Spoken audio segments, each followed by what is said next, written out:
பாலியல் புகார் எஃப்ஐஆரை பகிர்ந்தால் கடுமையான நடவடிக்கை எடுக்கப்படும் என்று காவல்துறை தரப்பிலிருந்து தெரிவிக்கப்பட்டிருக்கிறது. எஃப்ஐஆர் விவரங்களை சமூக வலைதளங்களில் பகிர்ந்தால் கடுமையான நடவடிக்கை மேற்கொள்ளப்படும் என்று காவல்துறை தரப்பிலிருந்து தெரிவிக்கப்பட்டிருக்கிறது.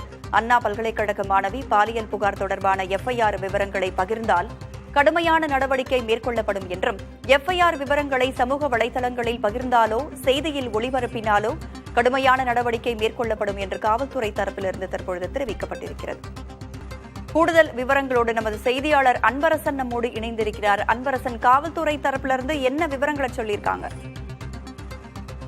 அண்ணா பல்கலைக்கழக மாணவி பாலியல் வன்கொடுமை செய்யப்பட்ட சம்பவத்தில் அது தொடர்பான எஃப்ஐஆர் ஆனது இன்று காலை முதல் வெளியாகி மிகப்பெரிய ஒரு சர்ச்சைக்குள்ளாகி இருந்தது.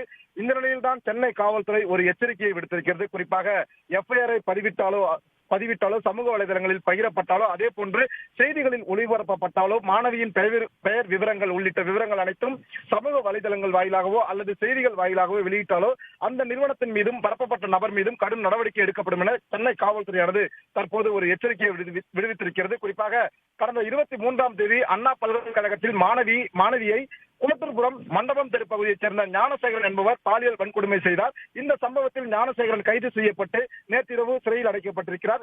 இந்த நிலையில்தான் இன்று காலை இந்த வழக்கின் எஃப்ஐஆர் ஆனது வெளியாகி மிகப்பெரிய ஒரு சர்ச்சையை ஏற்படுத்தியது. பொதுவாக சமூக வலைதளங்களில் இந்த எஃப்ஐஆர் ஆனது வெளியாகி மிகப்பெரிய ஒரு தாக்கத்தை ஏற்படுத்தியிருந்தது.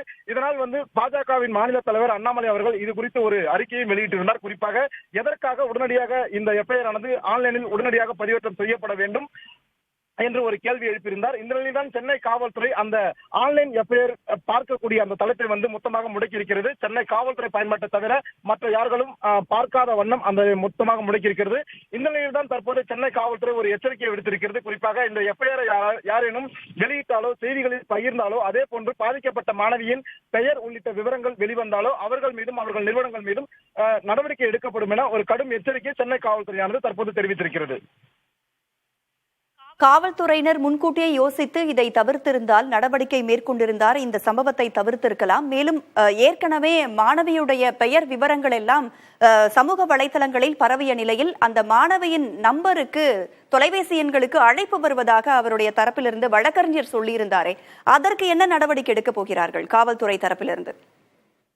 நிச்சயமாக பொதுவாக பாலியல் சீண்டல், பாலியல் வன்கொடுமை, போக்சோ வழக்குகளில் ஒரு எஃப்ஐஆர் பதிவு செய்யப்பட்டால் உடனடியாக ஆன்லைனில் பதிவு செய்வது என்பது காலதாமதப்படுத்தப்பட்டதாகும்.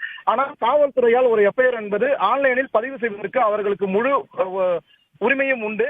ஆனால் இது ஒரு பெண் சம்பந்தப்பட்ட விஷயம் என்பதால் அவர்கள் எப்போதுமே இது ஒரு பாலியல் சீண்டலோ பாலியல் வன்கொடுமையோ அதே போன்ற ஒரு போக்சோ வழக்கோ இந்த சம்பவங்களில் பாதிக்கப்பட்ட பெண்ணின் பாதுகாப்பை உறுதிப்படுத்துவதற்காக காவல்துறையால் எப்போதும் காலதாமதப்படுத்திதான் ஆன்லைனில் பதிவேற்றம் செய்யப்படும்.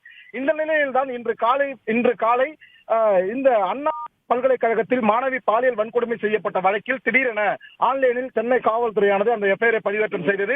இந்த எஃப்ஐஆர் ஆனது வெளியாகிதான் ஒரு மிகப்பெரிய ஒரு பரபரப்பை ஏற்படுத்தினது. தற்போது கூட அந்த எஃப்ஐஆரில் குறிப்பிட்டிருக்கும் நம்பருக்கு சில அன்னோன் நம்பரிலிருந்து கால் செல்வதாகவும் அவரது வழக்கறிஞர் புகார் தெரிவித்திருக்கிறார். இந்த சம்பவம் தொடர்ந்து தற்போது சென்னை காவல்துறையானது விசாரணை மேற்கொண்டு வருகிறது. இந்த நிலையில் தான் சென்னை காவல்துறை இந்த எஃப்ஐஆரை யாரேனும் சமூக வலைதளங்களிலோ செய்திகள் வாயிலாகவோ பரப்பக்கூடாது, குறிப்பாக மாணவியின் பெயர், அவரது முகவரி, அதே போன்று அவர் எந்த துறையை சேர்ந்தவர் என்பது குறித்த உள்ளிட்ட எந்த விவரங்களும் வெளிவரக்கூடாது.